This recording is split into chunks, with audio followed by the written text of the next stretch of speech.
दोस्तों, अगर मैं आपसे कहूं कि जिस दुनिया में आप रह रहे हैं वो दुनिया कल ख़त्म होने वाली है तो आपको कैसा लगेगा।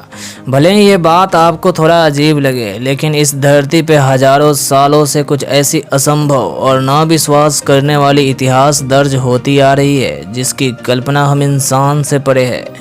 ये इतिहास एक अरल सागर और उसमें दम तोड़ते समुद्र के अनेक प्रजातियों के बारे में है।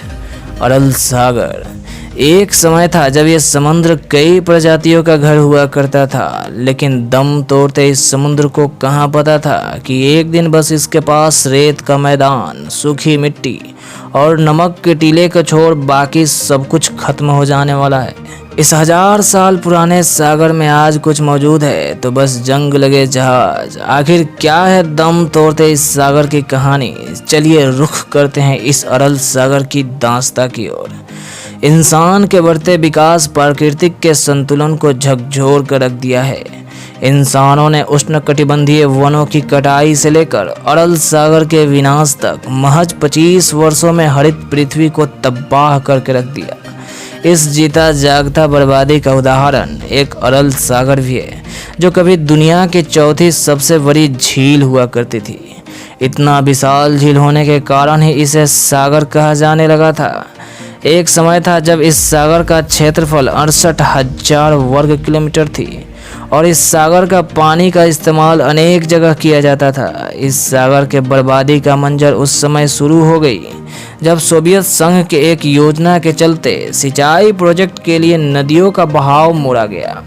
इस सिंचाई के लिए उठाए गए इस बड़े कदम का परिणाम कुछ ऐसा हुआ कि 1997 आते आते सागर का 10% हिस्सा सूख गया। यही नहीं, ये सिलसिला यहीं पे नहीं रुकी।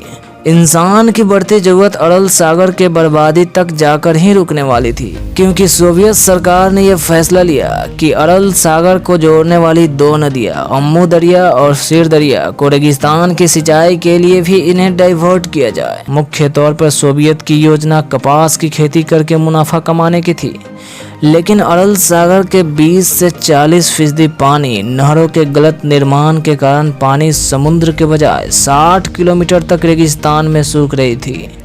यही कारण थी कि जहां बड़े बड़े नौकाएं चलती थी वहां रेगिस्तान नजर आने लगा था।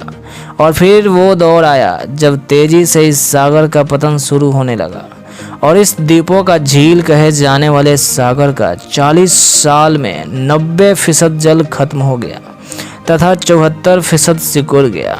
अब तो मानचित्र अरल सागर को गायब होने का भी वर्णन करता है।